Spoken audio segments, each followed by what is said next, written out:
Bismillahirrahmanirrahim. Assalamualaikum warahmatullahi wabarakatuh.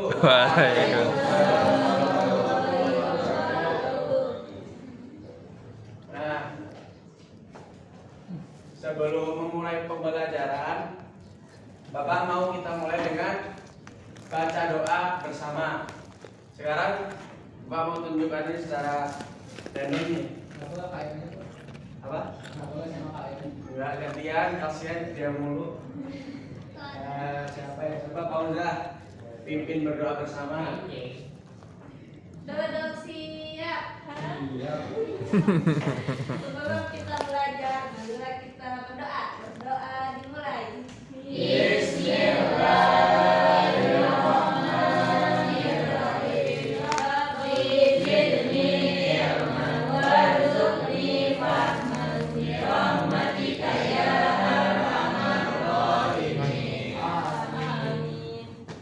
Sekarang hari apa sih? Kamis. Hari ini kita absensi dulu. Kira-kira di kelas ini siapa yang nggak hadir? Masuk semua ya. Rapihanan, Pak. Siapa? Itu di sini. Rapi. Oh iya. Nah, sebelum kita memulai pembelajaran, biasakan tolong dirapikan mejanya, terus jangan ada barang-barang berserakan. Ada buku aja buat nyatet gitu. Ya. Makanannya disimpan dulu, nanti kalau udah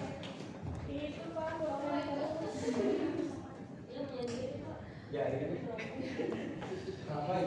Nah, sebelum pembelajaran, Bapak mau yel-yel dulu nih. Yel-yel. Mau. Kalian ini nanti kalau Bapak ngomong semangat pagi, kalian ngomong kita sabar. Kalian bilang pagi, tetap semangat, luar biasa. Tiga kali. Iya. Kelas B jaya, gitu ya. Iya. Kelas B. Gak mau, Pak, kayak kuda, Pak. Kalau Bapak ngomong semangat pagi, kalian bilang pagi, tetap semangat, luar biasa. Iha, tiga kali. Iya. Tetap semangat, luar biasa, gitu ya. Pak, kayak kuda, Pak. Nah, sekarang dengerin ya, kita jalan bareng. Semangat pagi. Semangat luar biasa. Kelas B.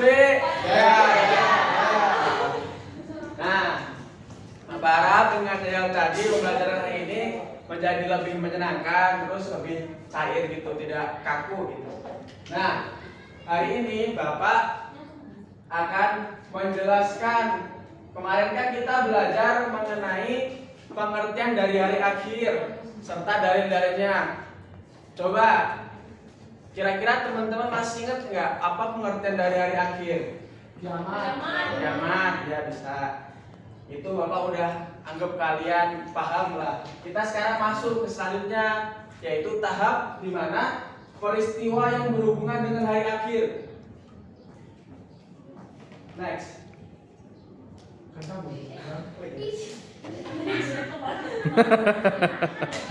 Nah, sekarang kita masuk di persepsi dulu. Bapak mau tanya nih, kira-kira ini gambar apa? 2012. Gambaran apa ini kira-kira? Kiamat, Pak. Hari akhir, Pak. Alam kubur, Pak. Kira-kira pada masyar. Gambaran kita dikumpulkan nanti di padang yang luas dengan matahari hanya beberapa jengkal. Takut, gitu. Pak. Gambaran ada secara visual. Nah, terus kalau ini apa?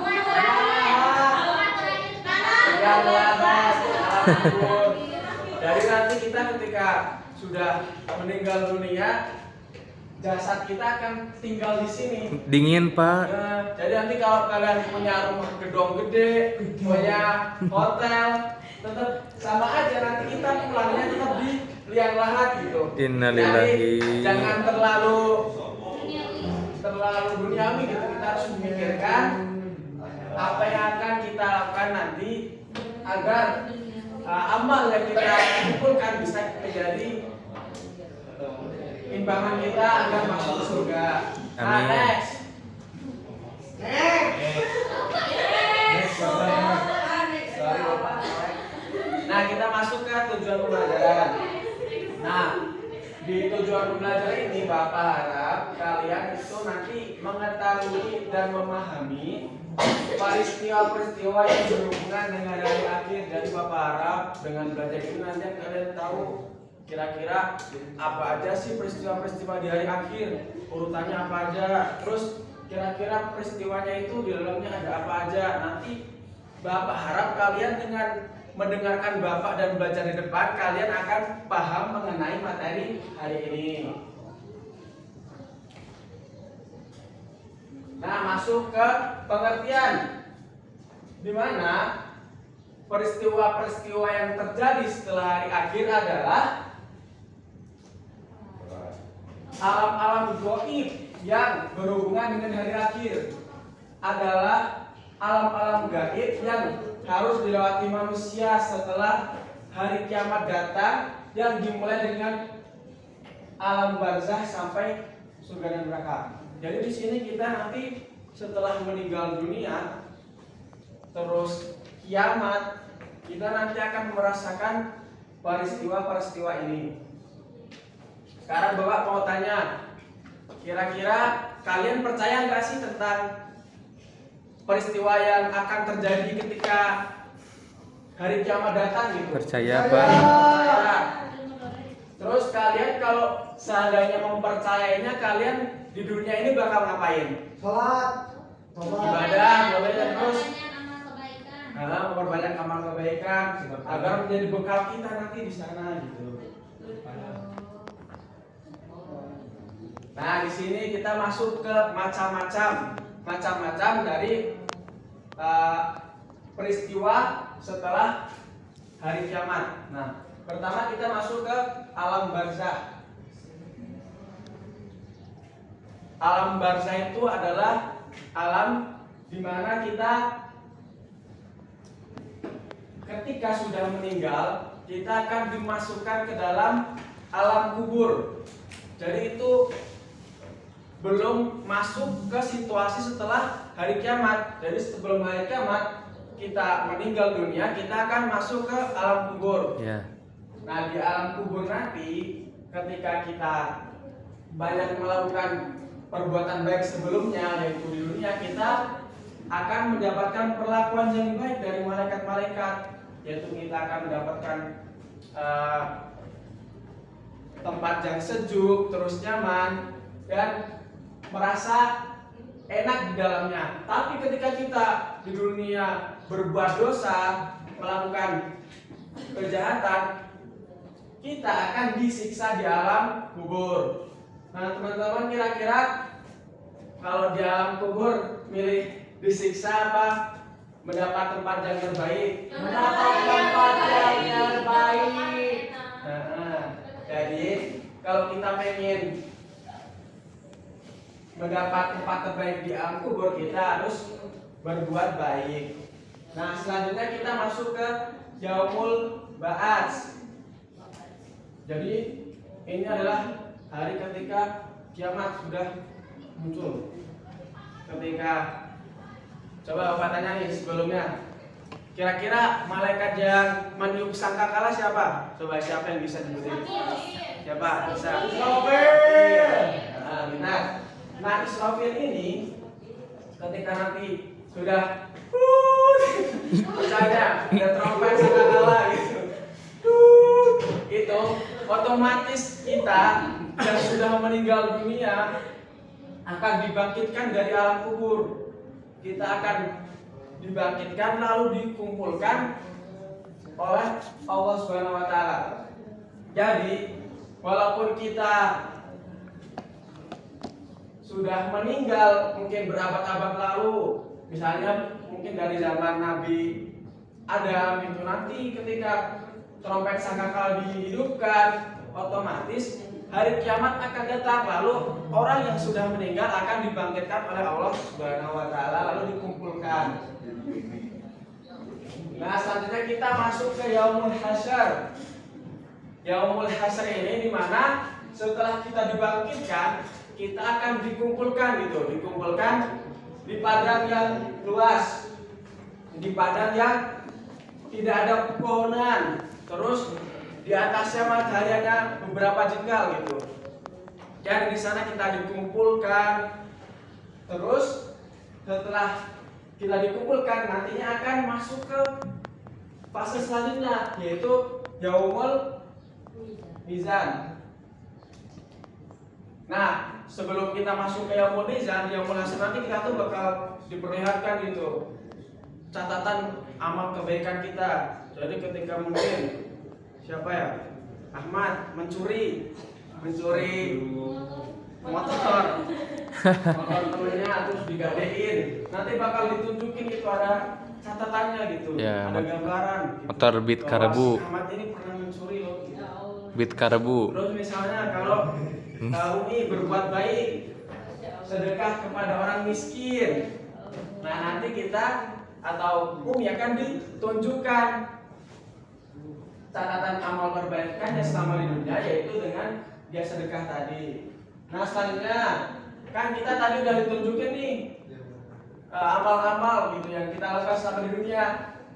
Lanjut ke fase selanjutnya yaitu Yaumul Mizan, di mana di Yaumul Mizan ini kita akan ditimbang amalnya. Jadi antara amal keburukan dengan amal kebaikan nanti akan ditimbang. Kalau timbangannya lebih condong ke dosa, maka kita akan masuk ke kemana? Neraka. Terus kalau kita timbangannya condong ke kebaikan, maka kita akan masuk ke dalam surga.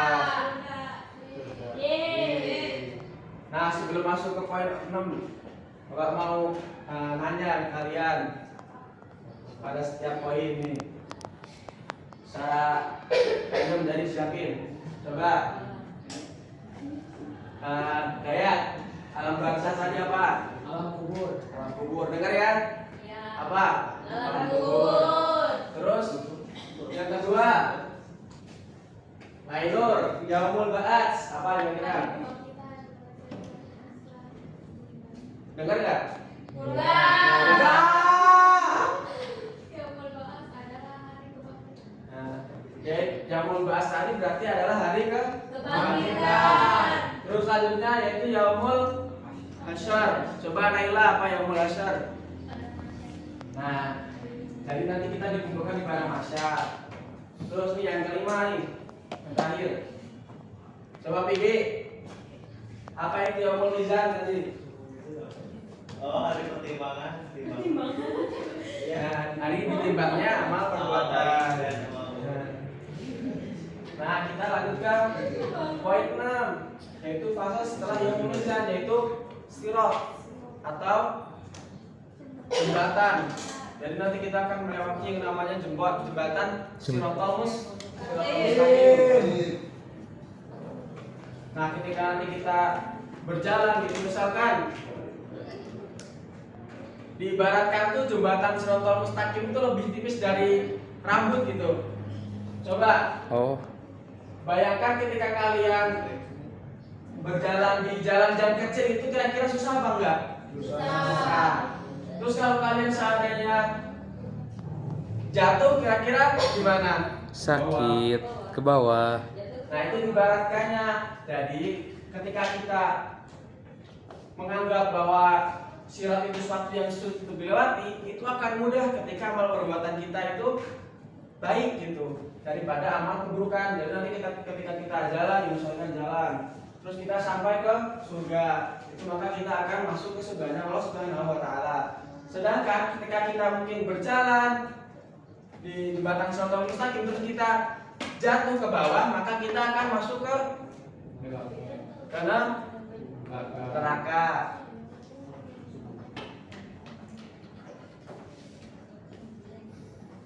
Nah, sekarang kita masuk ke yaumul jaza atau hari pembalasan. Jadi di yaumul jaza ini nanti kita akan mendapatkan balasan nih. Selama di dunia nanti itu kita kira-kira bakal dimasukin kemana sih? Apakah balasan kebaikan kita bisa dibalas dengan kebaikan juga? Atau kalau perbuatan buruk nanti juga dibalas dengan keburukan juga? Nah, kita masuk ke poin A, yaitu surga. Nah, di surga ini ketika amal perbuatan kita banyak, maka kita nanti akan dibalas dengan surganya Allah Subhanahu wa taala. Jadi ketika kita berbuat baik selama di dunia, nanti kita akan masuk ke dalam surga. Nah, dalil mengenai surga ini ada dalam surat Hud 108. Nanti tugasnya kalian cari pas di rumah dalil ini, terus ditulis, terus nanti di story ke bapak di pertemuan selanjutnya. Nah, sekarang kita masuk ke pembalasan yang kedua, yaitu neraka. Nah, neraka ini adalah tempat paling buruk, balasan paling buruk bagi orang-orang yang banyak melakukan maksiat, dosa. Ini kita akan dimasukkan ke dalam neraka dan berada dalam surat Hud ayat 106. Nah, ini nanti bapak bakal bacain, terus nanti kalian niruin ya. Oke. 1, 2, 3. A'udzu billahi minasyaitonir rajim. A'udzu billahi minasyaitonir rajim. Bismillahirrahmanirrahim. Bismillahirrahmanirrahim. Fa'ammal ladzina syaqu fa finnari. Fa'ammal ladzina syaqu fa finnar. Lahum fiha zafirun wa syahiq. Lahum fiha zafirun wa syahiq. Nah, sekarang bapak mau nunjuk nih. Bisa coba bacain artinya.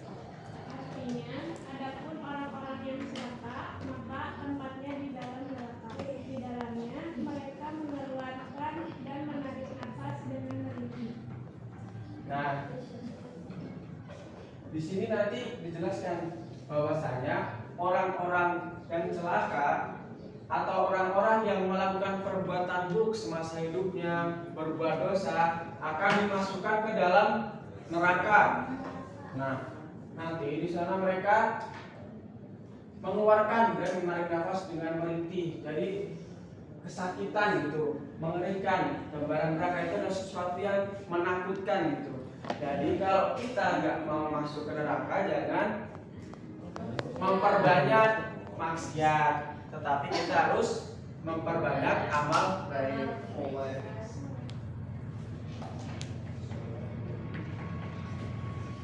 Nah, sekarang tugas kelompok. Kemarin kan sebelumnya Bapak pada pertemuan sebelumnya bilang untuk kalian itu bawa peralatan krayon ya, Ke bawah, spidol. sama spidol. Nah, hari ini kita bakal membuat mind map.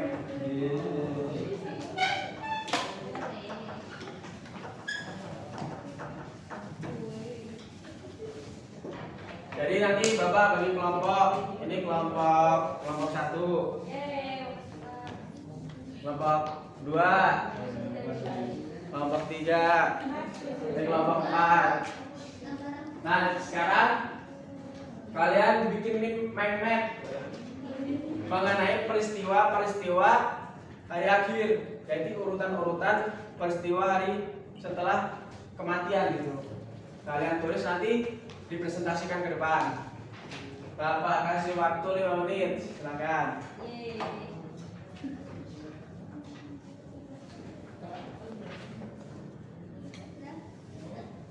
Nah, baik, terima kasih ya teman-teman untuk presentasinya. Semoga dengan presentasi tadi Bapak harap pembelajaran yang kita lakukan hari ini bisa kalian pahami, bisa kalian mengerti gitu tentang peristiwa-peristiwa setelah hari akhir. Sekarang Bapak mau nanya aja nih, kira-kira kalau kalian berbuat baik akan masuk kemana? Surga. Kalau berbuat buruk akan masuk ke neraka. Nah, mungkin pembelajaran hari ini cukup sekian ya. Bapak mau ngingetin aja, minggu depan kita bakal belajar mengenai lanjutan dari peristiwa-peristiwa setelah kematian. Jadi Bapak harap besok dipersiapkan apa yang mau dibawa gitu. Bapak minta minggu depan kalian buat bawa perlengkapan berupa kertas sama krayon untuk melakukan proyek selanjutnya. Nah, mungkin itu saja yang bisa Bapak sampaikan. Sebelum menutup pembelajaran pada hari ini, coba Ahmad pimpin berdoa. Oke teman-teman, sebelum nanti pelajaran hari ini kita berdoa, kita dimulai.